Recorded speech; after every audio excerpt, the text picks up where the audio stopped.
Hey Michael, we're in my car and we're driving to the airport. Can you explain me why you are joining me? Do I have to? Yes, you do. It works like that. So, I may have flown into Benelux this morning and left my laptop with all of my tutorials and presentations on the plane. That's a problem, right? Yeah. So we're on a quest to sort this problem out. Fingers crossed they'll have it when we get there. Yeah, well, I hope so, but I'm doing another airport pickup. We're picking up Bastian Hoffman, who's flying in from Berlin, and we'll use the opportunity to find and trace back your laptop. Yeah. If not, I'm just going to drive you to a place where you can buy a new one. Yeah. Like we were saying, it's the content that's important, not particularly the laptop. Yes, we discussed that. Being in IT, a good laptop is indispensable, but it's not the machinery that is so important, it's the data that you put on it. Now, you have backups, right? Of course. Okay. Somewhat of a backup. Interestingly, I have 5 USB sticks with it on. That's not common. No, But so you copied it 5 times. yeah, because it's all materials that I've got to hand out to the tutorial tomorrow. It's a 3-hour tutorial. I remember that because we sent out a mailing to your attendees with the necessary preparations. Yes. And then the USB stick is back up for those that haven't had time or didn't get it quite working correctly. Because as you know, you can never rely on conference Wi-Fi. Never. We have decent conference Wi-Fi, but it can fail on us at any given time. Yeah. Now, one thing we didn't do for our viewers back home is introduce you. So, introduce yourself to the audience. Hey, It's a wide-angle camera, so we can see you. I'm Michael Heap. I'm a developer from just outside London in the UK. Are you originally from London? Not originally, no. The accent might give it away. The accent, indeed. Like, I'm not a native English speaker, but I can spot it. So, you're from the north? I am from the north, probably 250 to 300 miles north of London. There you go. But London is where the action happens. It is. And which company do you work for? I work for a company called Datasift. We do real-time data processing, augmentation and aggregation. I think our biggest claim to fame at the moment is we process the Facebook fire hose. Whoa. So that's everything that goes through Facebook, every like, every comment in real time. So how much data are we talking about, or are those numbers you can't discuss? Those are numbers that I can't give away. I thought so. NDAs and stuff. Yeah. Do you have to sign something yourself? Not personally, But the company? but the company did. Yeah. So the worst thing that could happen to you is getting fired. Yes. But not... But that wouldn't be good. No, that would not be good. That would not be good. So what do you do there on a day-to-day basis? So I actually run our maintenance team. And what that involves is every week I get a new allocation of engineers from the main pool. And we work through our maintenance backlog, tackling technical debt, customer features, and any bug reports that customers raise with things like the public API. And could you tell us something about what the company does? Because you're talking about doing maintenance on products and helping out with developers, but Datasift is a product or / service company, or what is it that you... Why should we use Datasift? So Datasift is a data ingestion and processing engine. And what that actually means is you can throw any piece of JSON data at us, and we have a custom query language called CSDL, and you can filter for any strings, you can filter by sentiment, you can filter by links. So anytime we see a link, we go and we resolve it, pull out all of the Facebook Open Graph tags in that page, any additional metadata, and you can put together these really complex filters, put in hundreds of thousands of pieces of data and get out only the ones that match. So if I dumb it down, it's actually big data as a service. Or is that too simplified?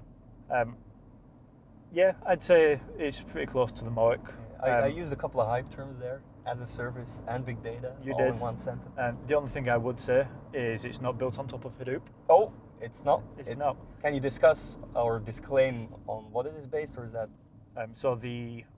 Because it's all done in real time, it's not map-reduced jobs. It's a custom C++ engine that we call Pickle. Not to confuse with Pickle from PHP. No, it's actually a Simpsons reference. Explain. I can't even remember his name now. The scientist from The Simpsons. Oh yeah, the crazy. Yeah. Well, you have a bunch of science. Is that like the nutty professor or like the serious chunkier guy, No, the nutty one. the nutty one. Anyway, I can't remember his name, but he invents something called the pickle matrix. And we've got this whole ecosystem of components, and yeah, our filtering engine is at the core of that. Yeah, not a lot of people know where that name comes from, so. But then again, it is a Simpsons reference, so yeah, you should put some Simpsons artwork on some of your blog posts, or that would be a good one. Yeah. So explain to the people why, besides picking up a laptop that got lost, why are you here? Why are you in? Because we're in Belgium. We're driving from Antwerp to Brussels. So why are you in Belgium? I'm here for 2 reasons. Oh, 2. Yeah. Initially, I was here for PHPBenelux. It's my first time here. Oh, cool. And when I saw Teus at PHP Northwest, I promised him that I'd be here either as a speaker or an attendee this year. And we made it happen as a speaker. I have nothing to do with that because I'm not in the CFP commission, so I don't do selections. But apparently the talk was good enough. It was. So here you are. So I'm giving a tutorial tomorrow on Vagrant and Ansible. It's one of the topics I like and I do talks about as well.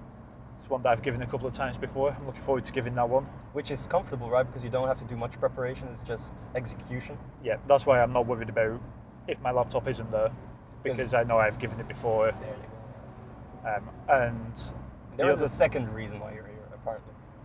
There's actually another talk at Benelux. I'm also giving a talk tomorrow on DevOps for developers. Oh, nice, nice. That is a brand new talk.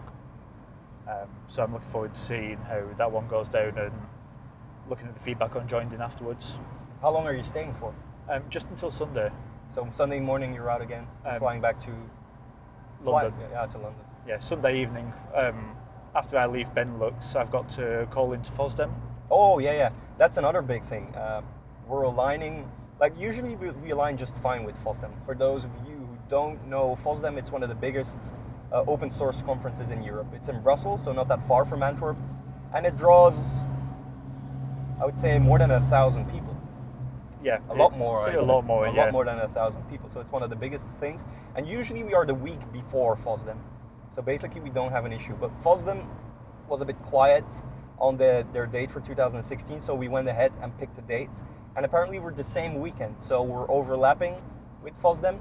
We're also overlapping with another conference, with DDD Europe, which is happening today and tomorrow. So some people are actually doing the 3 conferences. One day of DDD, one day of PHPBenelux, one day of FOSDEM. Yeah. I know that FOSDEM are only running the PHP room on Sunday. Yes, so yeah, there's a PHP and Friends room. I'm not sure if it's run by, you know who runs it? Is it Wim? It's Wim. Yeah, Wim, one of our fine Belgian contributors and fine Belgian community members, is running that one. So there's more PHP for those of you who didn't have enough PHP at Benelux. And that's the second reason that I'm here. I'm giving a talk at FOSDEM on Sunday. Whoa, so you're doing 3 talks? 3 talks this week. It's worth your while. Yeah. It was quite lucky because I booked my flights and everything for Benelux, and then I got the email from FOSDEM.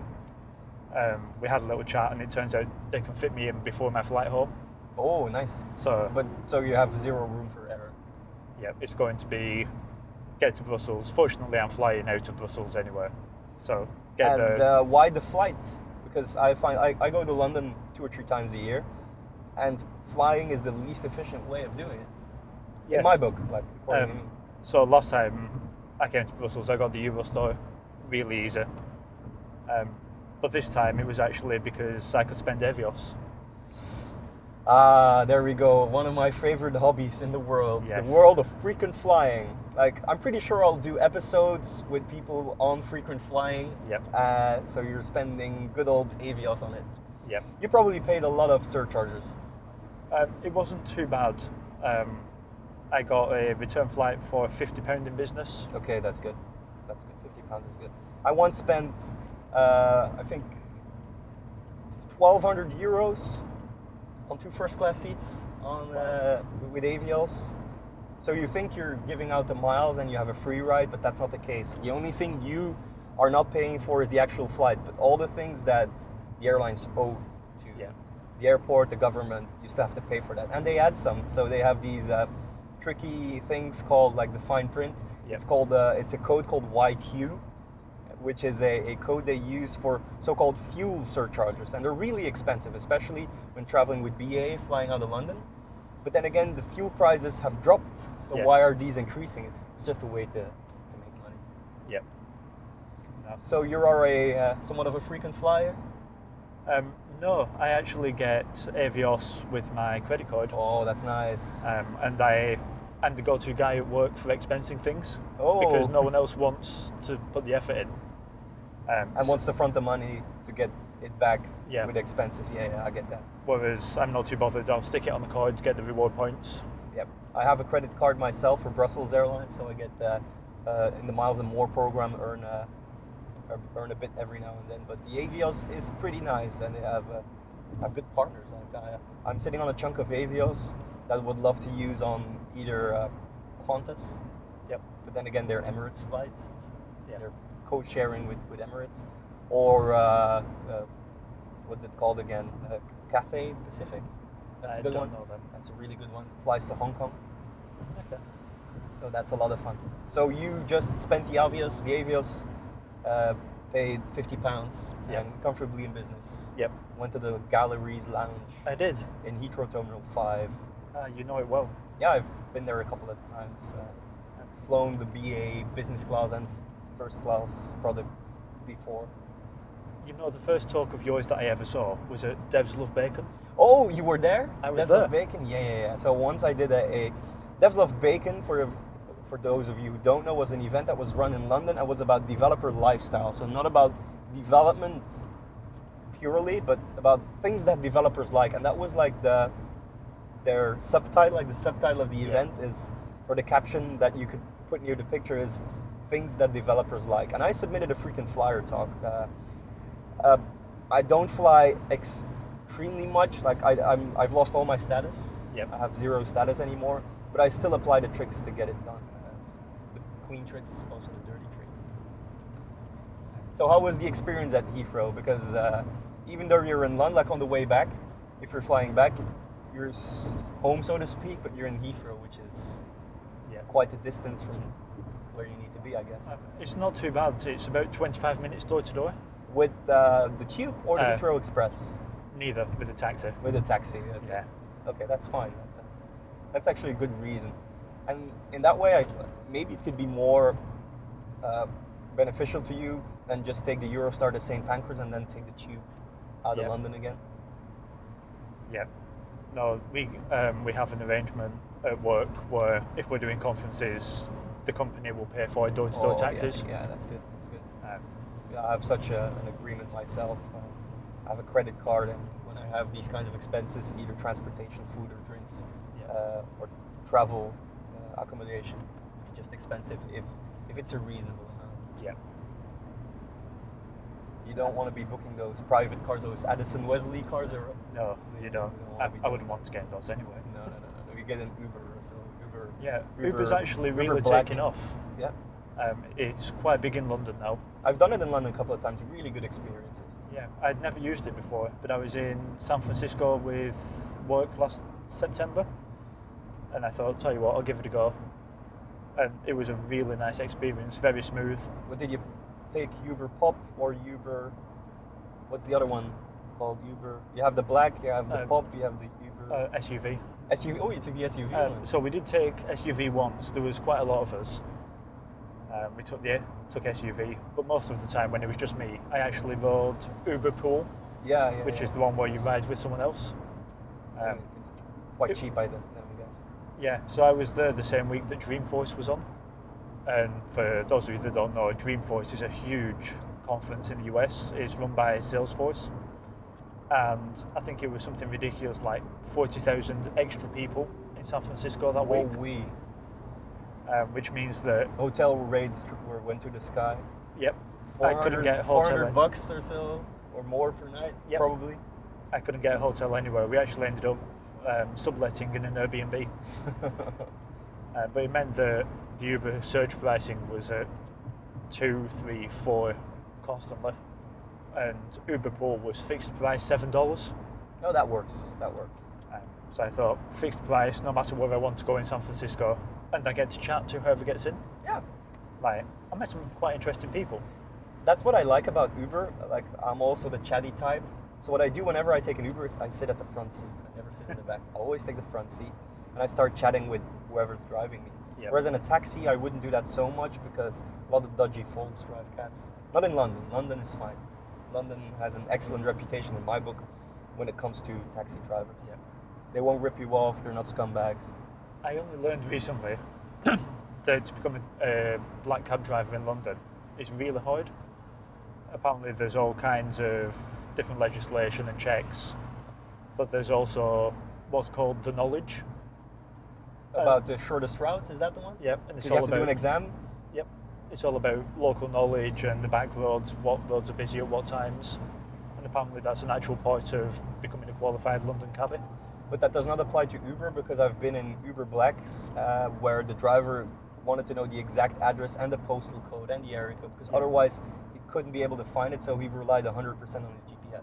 Yes, it doesn't apply to Uber. It's just black cabs, which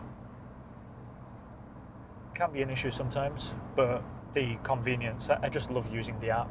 Like, the car is this far away. Yeah, that's awesome. And then you get the rating. And now I have this frequent flyer trick where I link one of my loyalty programs to Uber. It's called Starwood Preferred Guest. It's a hotel chain. Yep, I know Starwood. For those of you who don't know, it's the chain that has Westin, Sheraton, W, St. Regis, 4 Points by Sheraton, Aloft, and a bunch of others. So every time I spend money on an Uber, for every dollar I spend, I get 1 point. So I'm saving hotel points too, which I can either use for free stays or that I can transfer at a beneficial rate to my frequent flyer account to fly business or first class. So it's like grinding it out bit by bit. I've been saving for 6 years now. I'm sitting on a big stack that I could use to fly anywhere in the world in Lufthansa first class. So it's for those of you who are interested, it's a grind. Work it on the long term and you'll be just fine. That's good to know about the Starwood, because I'm a Starwood preferred member as well. I actually signed up because I needed Wi-Fi. It was at PHP Tech last year. Yep, that's the Sheraton. It was the Sheraton. But yeah, I'll hook it up to my Uber account and see if I can get some points that way. You'll definitely be able to get them. And for normally when you transfer from a hotel program to a frequent flyer program, there's a ratio, and you will lose it. It's not really beneficial, that ratio. So some programs is for every 5 points or for every 10 points you transfer, you get 1 air mile or so. It's not that good. But for Starwood, it's 1-to-1. So every Starwood point is 1 mile, and when you transfer 20,000, you get a 20% bonus. So it's really, really worth your while. Yeah. It's one of the most valuable frequent flyer currencies out there. So if you can get Starwood, you're really good. It's not that good in the UK though, but that's not a problem for you because you live there. Yep. But the footprint of Starwood in UK is pretty low, and the hotel prices are very, very high. So it's really hard to find something below £350 a night. Really? Yeah. On there, like they have a W on Leicester Square, they have a Sheraton, some luxury properties. It's really hard to find something affordable in London. Okay, is that just in central London? Yes, I'm talking central London, Yeah. because if you're coming outside of the UK and you need to be in London, it's probably central London because of a conference or an event or a concert or sports. One area that I would say look at next time you're there is just across the river from Canary Wharf. Yeah, I've heard from that. Heard about that. It's the old Docklands. It's going through redevelopment at the moment. I've seen pictures of it because every major hotel chain has some properties there, and it looks good. It looks businessy. Yeah, but it's not quite taken off yet. So, like, they've got a DoubleTree there. Oh yeah. I love DoubleTrees. I'm also a gold member at the Hilton, and whenever I go to London, I try to stay at a Hilton chain because I want to benefit from my status. Because usually where I go, Hiltons are not affordable. It's usually Holiday Inn or Novotels I take there. Yeah. But in London, it really works well. You have a bunch of properties, and I really like the DoubleTree brand because it's much more modern than the typical cookie cutter Hilton hotels. Yeah. And you get a cookie when you check in. Really? So every time you check into a DoubleTree by Hilton, you get a hot chocolate chip cookie. It's always hot. So they have the infrastructure in place. When you check in, always get a fresh and hot cookie. And they usually, especially in the UK, don't have regular TVs, but have iMacs that serve as TVs. And they have nice showers. It looks very modern. It's a good place to be at. So I'll be at the one near Tower Hill. and it's called Heap. It's in Heap Street, and it has a sky lounge, a sort of bar that has a view on the river and on some of the landmarks, especially Tower Bridge, the Shard, and it's really good. So you said you'll be there. Is that for PHP UK? Especially for PHP UK. We'll see each other in a couple of weeks' time. Oh, it's not longer, is it? So we're close to the airport now. We're going to pick up Bastion. I suggest we end it here. So what did we discuss? The reason why Michael is here is PHPBenelux. We had some misfortune. We're driving to the airport not only to pick up another speaker, but to get his laptop. He works at Datasift, so check them out. And he likes points and miles, and so do I. I could spend hours talking about that. So for now, thank you for checking me out. There will be more stuff, and we'll be sharing some of the information about Michael's work, his Twitter handle. I'll put that in the show notes. But for now, thank you for checking me out, and see you later. Cheers. Bye-bye.